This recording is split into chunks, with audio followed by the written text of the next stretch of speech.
Gloria al que vive por los siglos. Padre, pero qué niveles. Para mí es un privilegio estar aquí hoy. Vamos a enseñar sobre el misterio del personaje llamado Melquisedec. Hay muchas preguntas alrededor de este personaje y me encantaría hoy iluminar por la Biblia todas aquellas personas que están preguntando, Melquisedec, ¿quién es? ¿De dónde viene? ¿Acaso es la tipología de Cristo o es el mismo Cristo? Veamos aquí en la escritura todos estos misterios tan hermosos y maravillosos que nos trae la Biblia para darnos el deleite. Así que vamos rápidamente al libro de Génesis en el capítulo 14, en el versículo 18. En nombre del Padre, del Hijo y del Espíritu Santo. Amén. Génesis 14, 18. Entonces Melquisedec, rey de Salem y sacerdote del Dios Altísimo, sacó pan y vino y le bendijo diciendo: bendito sea Abraham del Dios Altísimo, creador de los cielos y la tierra. Y bendito sea el Dios Altísimo, que entregó tus enemigos en tu mano. Y le dio a Abraham los diezmos de todo. Aleluya. Gracias, Dios. Señor, ilumínanos y danos entendimiento y revelación de esta palabra. Glorifícate, Dios mío, para tu honra y gloria. Límpianos por tu palabra. Que estas palabras sean como inyecciones y píldoras, Señor, que nos hagan efecto al 100 por 1 en el nombre poderoso de Jesús. Amén. Gloria a Dios. Aquí vemos la presentación de la primera vez que se menciona a Melquisedec. La presentación de este personaje tan, pero tan misterioso. Este personaje llamado Melquisedec es un simbolismo utilizado en toda la Biblia, en los Salmos, en Hebreos y en algunos libros históricos. Melquisedec, rey de Salem. Quiero que usted primeramente entienda que Melquisedec salió de un repente luego de que Abraham venía de la derrota de algunos reyes que él había derrotado.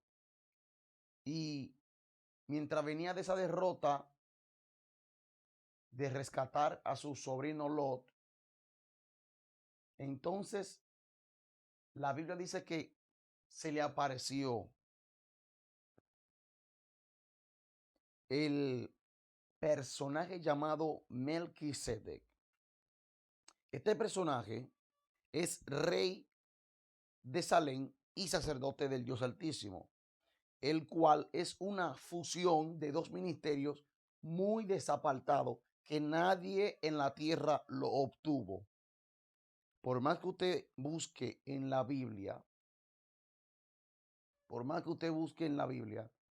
en el libro de los reyes, en el libro de las crónicas, usted se dará cuenta que ni aún en el libro de Samuel,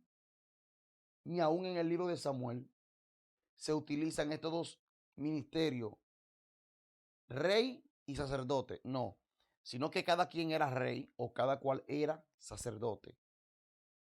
Rey o sacerdote.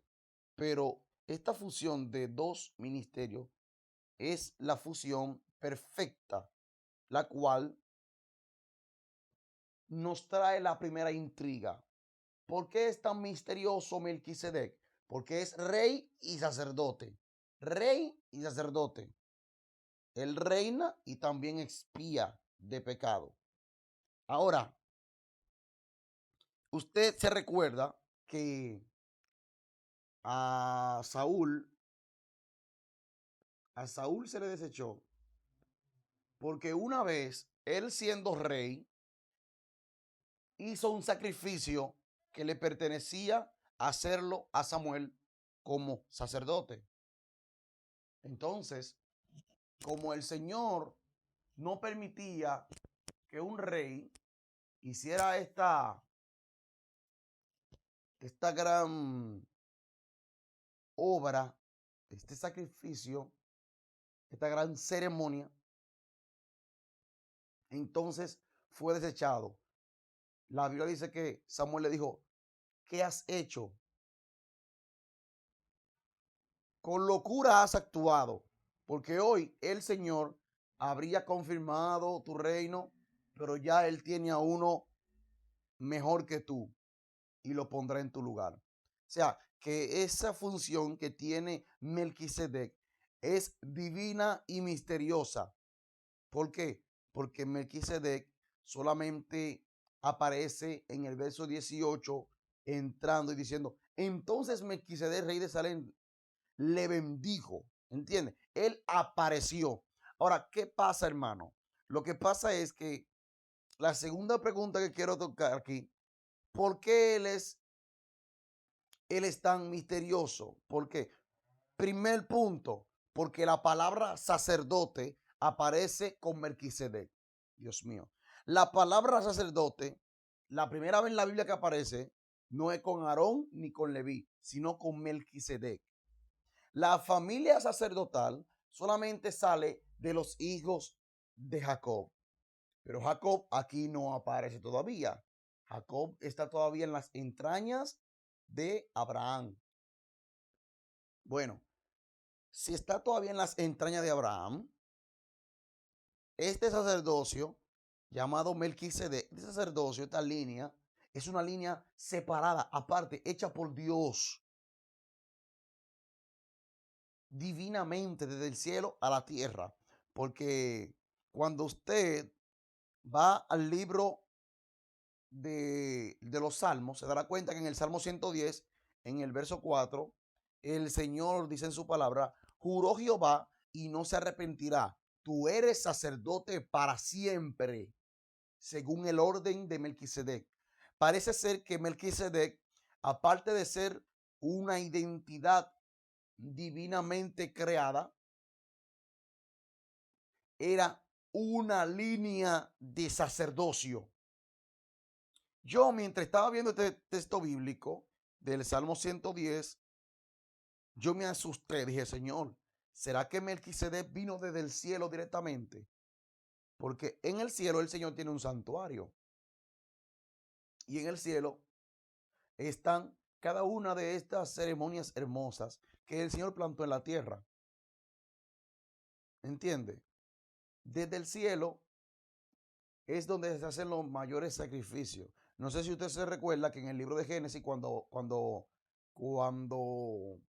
Adán pecó, el Señor los vistió con piel de, de un carnero, lo vistió de pieles, ¿me entiende? Ese sacrificio se tuvo que hacer en el cielo porque en la tierra no había altares. Pero usted sabe ya que el Señor tiene su santuario en el cielo, tiene un santuario. Por eso yo me asusté y dije, wow, este sacerdocio que el Señor estableció para siempre, parece que es el sacerdocio de Melquisedec traído del cielo. Bueno, eh, esas son conclusiones que uno saca por medio de nuestras muchos estudios, ¿me entienden? Muchas indagaciones que uno hace y el Espíritu da testimonio de lo que uno está leyendo. En fin, cuando yo vi el Salmo 110, verso 4, que dice, yo juré y no me arrepentiré. Dice, Jehová juró y no se arrepentirá. Tú eres sacerdote para siempre, según el orden de Melquisedec. Usted sabe que cuando usted lee en el libro de Lucas, ahí aparece un orden. Cuando aparece Simeón, perdón, sí, cuando aparece Simeón, eh, Dios se le aparece a un sacerdote llamado Zacarías. Y la Biblia dice que a Zacarías le tocaba hacer el sacrificio según su orden, o le había caído por suerte. O sea que había una orden establecida, tú primero, tú segundo, tú tercero. ¿Por qué? Porque los sacerdotes no eran eternos, sino que uno tras otro, mientras iban muriendo, se iba levantando alguien. Pero en fin, en este sacerdocio hay algo especial, y es que este sacerdocio es para siempre. Por eso cuando Cristo resucita, dice, toda autoridad me ha sido dada en el cielo y en la tierra. Pero luego en el capítulo 1, verso 6 de Apocalipsis, dice, Él nos hizo reyes y sacerdotes. ¿Me entiende? Él nos hizo reyes y sacerdotes. Ahora nosotros somos los sacerdotes por la clase de Cristo y Cristo por la clase de Melquisedec, rey de Salem. Ahora, el sacerdote, el sacerdocio no fue creado con Leví, ni mucho menos con Aarón, sino por medio de Melquisedec, por Melquisedec. Pero si usted se va al libro de Colosenses, capítulo 2, en el versículo 17, dice que todo esto era sombra de lo que habría de venir. Melquisedec es la sombra de lo que habría de venir. Por eso, cuando Melquisedec aparece en la historia de Abraham, Abraham le da los diezmos y fue bendecido por Melquisedec. Y luego el apóstol Pablo, o creo que en la carta de los Hebreos, dice que el mayor bendice al menor. O sea, que aunque Abraham era grande delante de Dios, aunque Abraham era alguien estimado, Melquisedec era mayor que él. ¿Me entiende? Melquisedec era mayor que Abraham. Entonces, eh, el principio y el fin de este hombre no cuenta, porque Abraham murió y se registra su muerte, pero de Melquisedec no se registra su muerte y tampoco su principio. Entonces, ahí es que donde entra el libro de los Hebreos, en el capítulo 7. En el capítulo 7 se comienza a hablar del sacerdocio de Melquisedec, que no tiene padre, ni madre, ni genealogía. Ahí entonces uno comienza a indagar y se da cuenta de que este hombre o este personaje, Melquisedec, es una, es una aparición de un personaje espiritual y eterno. Recuérdese que en la antigüedad era normal que descendieran ángeles. En la antigüedad era normal que descendieran ángeles. Abraham veía ángeles como jóvenes. Lot veía ángeles como varones. Normalmente. En Génesis, los ángeles aparecían en la tierra como varones, normalmente, como si nada pasó. Andaban caminando, comiendo con Abraham, se le lavaba los pies, se le hospedaba, ¿entiende? La hospitalidad de Abraham hospedó ángeles, y eso es algo digno de admirar, ya que vemos aquí que a Abraham se le aparece Melquisedec, pero luego el autor de Hebreo dice que no tiene ni mamá ni papá, ni mucho menos tiene genealogía, que él no comenzó tampoco terminó, sino que él es un presente eterno que nunca pasa.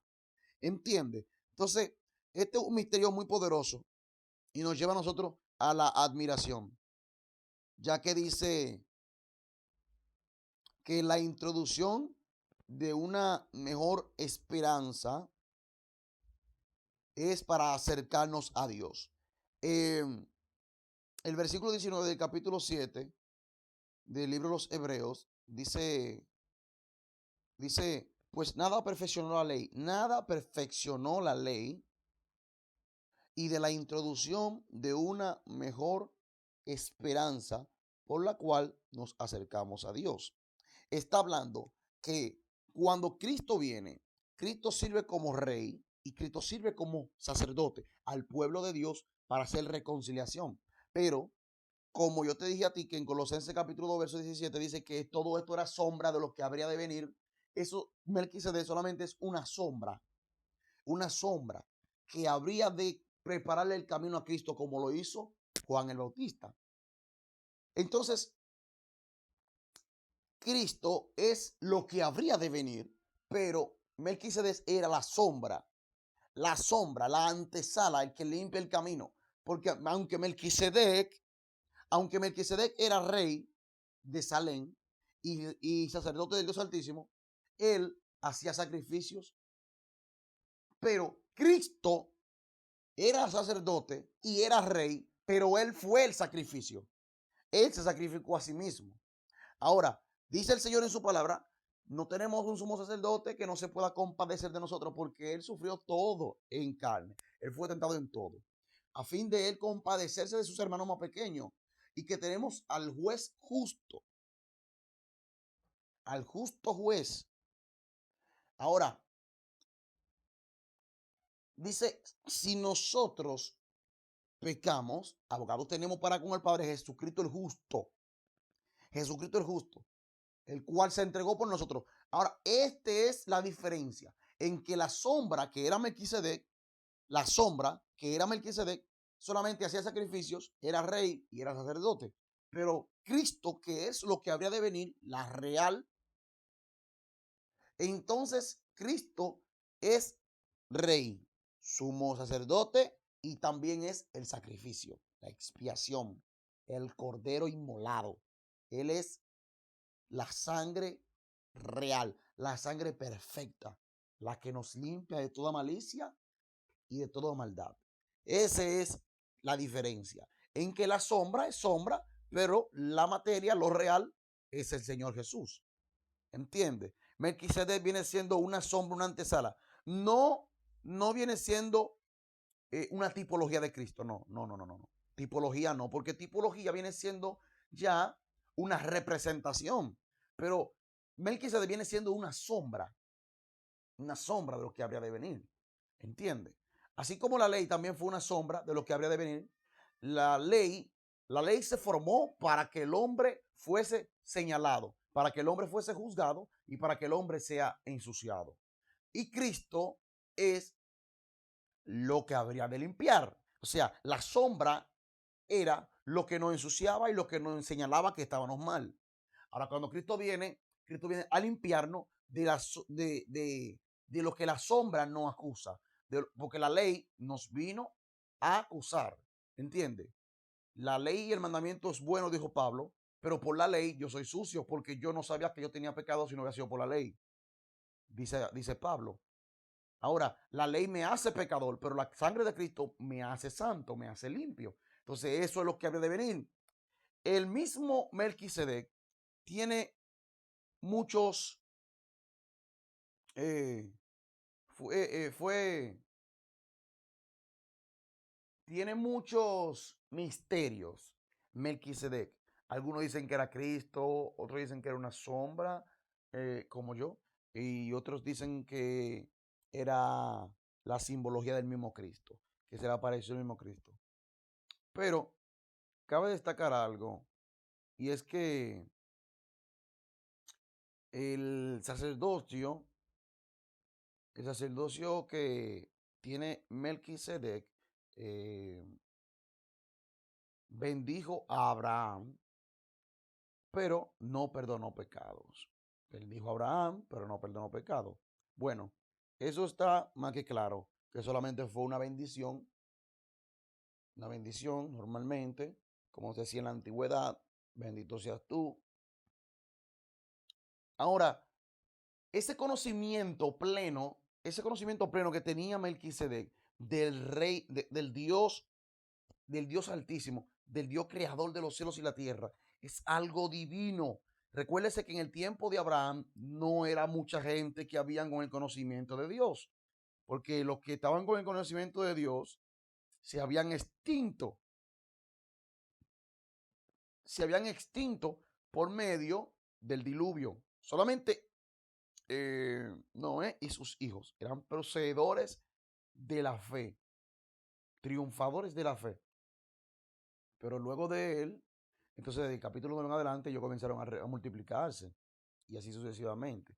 Abraham es una persona que viene de Ur de los Caldeos, un lugar donde se adoraban diferentes dioses, y ahí entre la ligación de dioses estaba también el conocimiento de Dios, pero no tan así pleno, porque cuando Abraham Dios lo llama de su tierra y su parentela, Dios le dice, te saqué de Ur de los Caldeos.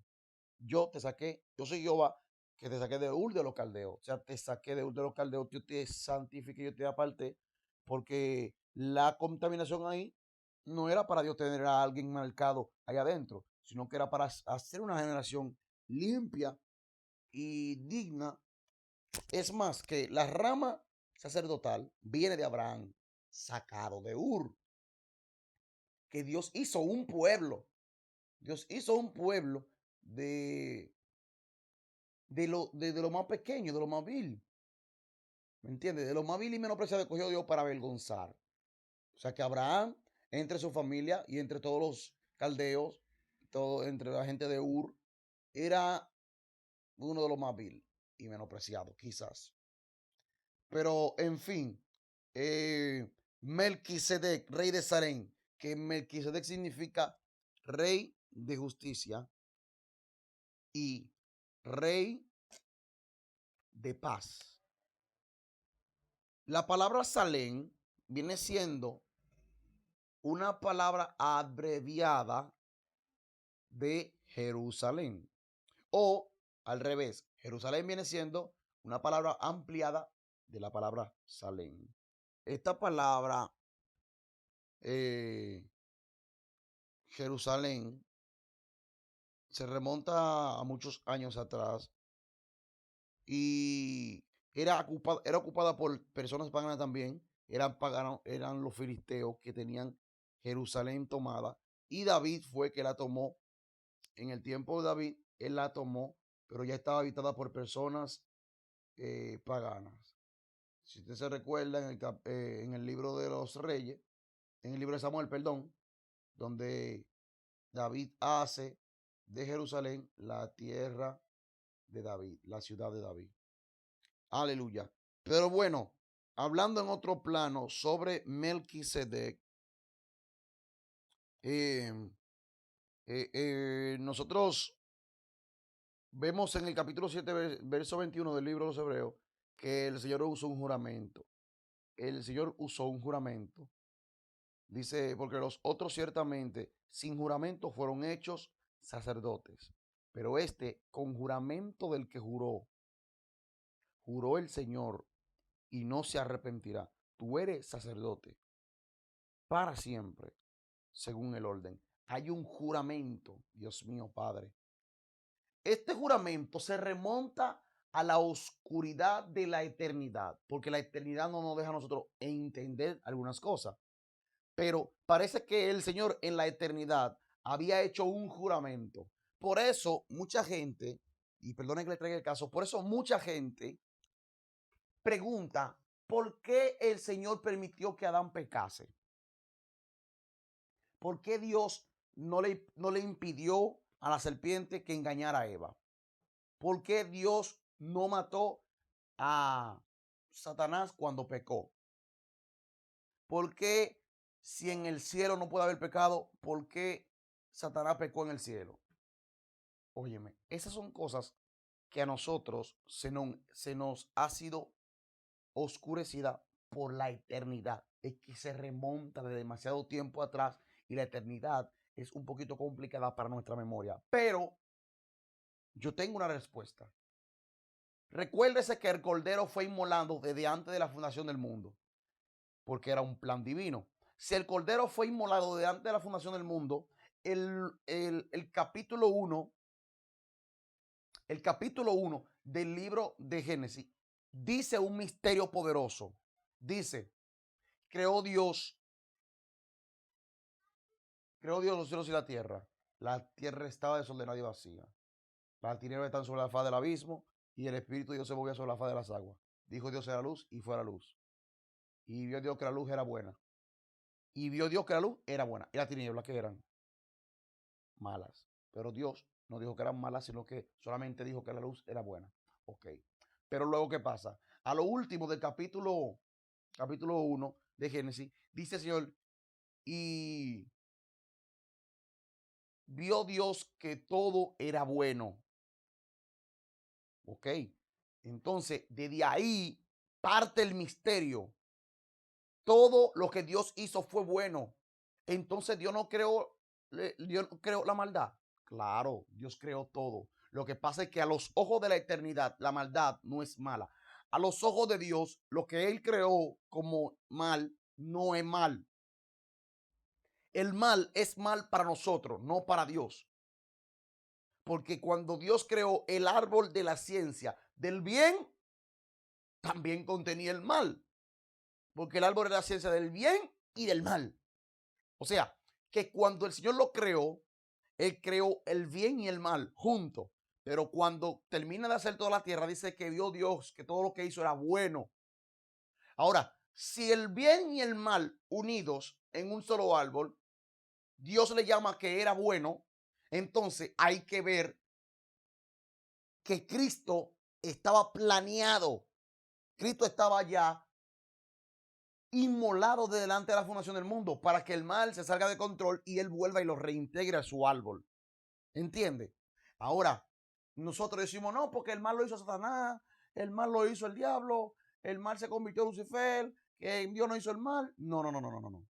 Eso es otro estudio que yo quiero dar. ¿De dónde procede el mal? Jeremías, no, Lamentaciones 3:33.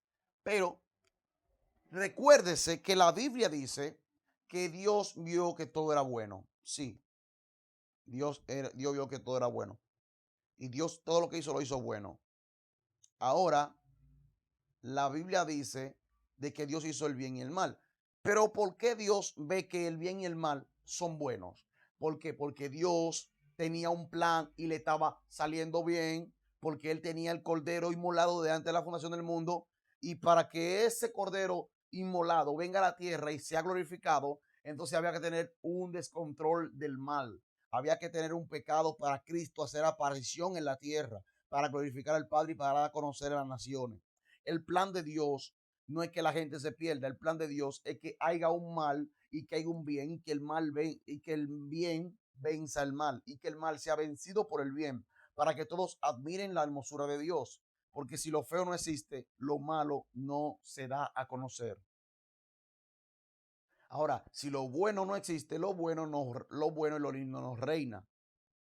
Entonces, nosotros tenemos que asimilar eso, que desde la eternidad Dios tenía todo esto planeado, ya sea la perdición y la salvación, ya sea el pecado y la santidad, ya sea la vida y la muerte. Dios tenía todo planeado, todo, nada se ha salido del control de Dios, nada. A Dios nada le sorprende, Dios conoce todo. Ahora, que Dios es bueno y para siempre su misericordia. Ahora, aunque Dios no es bueno, Dios no le da su castigo a los opresores, a la tiniebla, a la maldad, aunque Dios sea bueno. ¿Por qué? Porque delante de los ojos de Dios, lo bueno de Él para nosotros es malo. Porque dice en su palabra que lo débil de Dios es más grande que los hombres. ¿Entiende? Y lo vil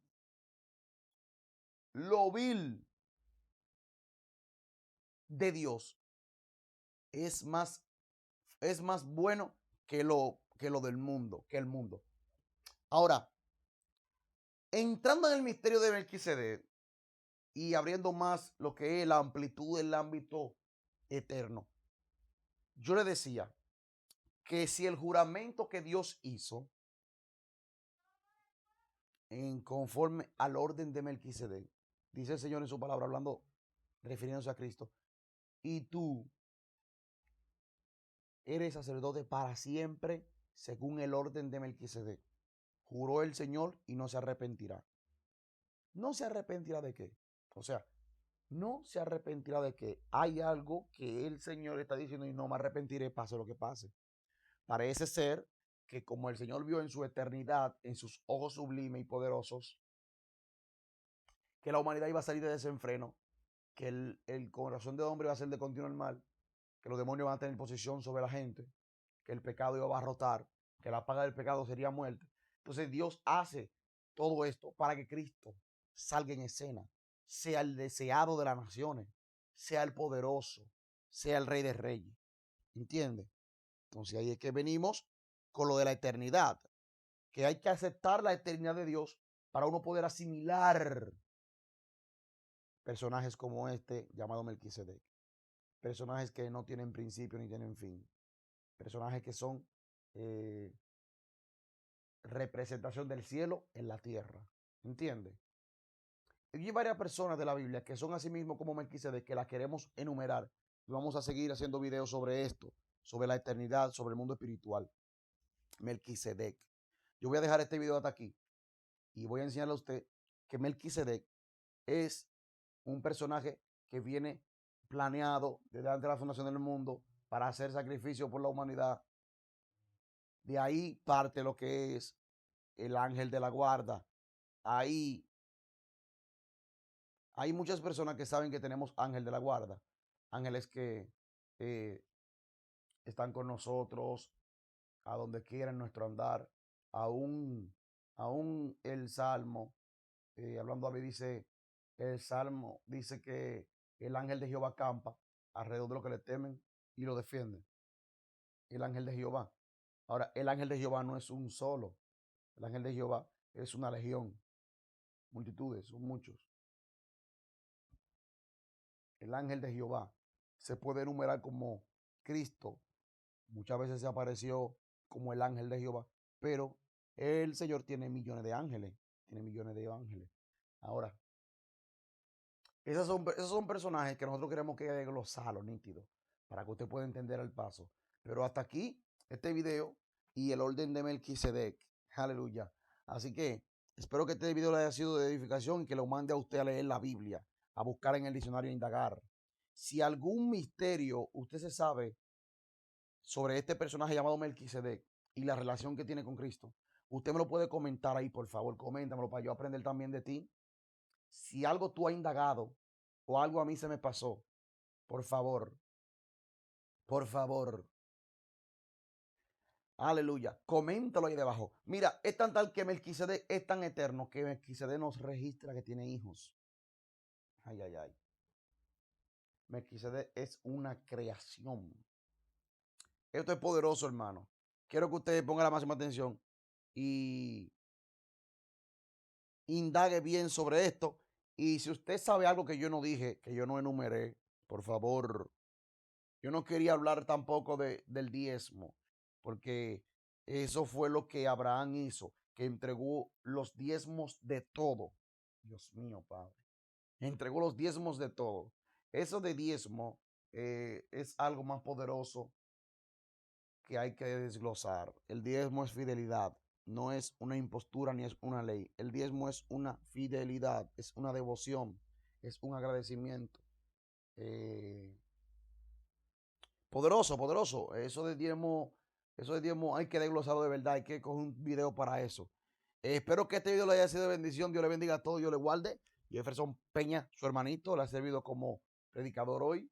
Y lo espero en el próximo video. Dios les bendiga a todos.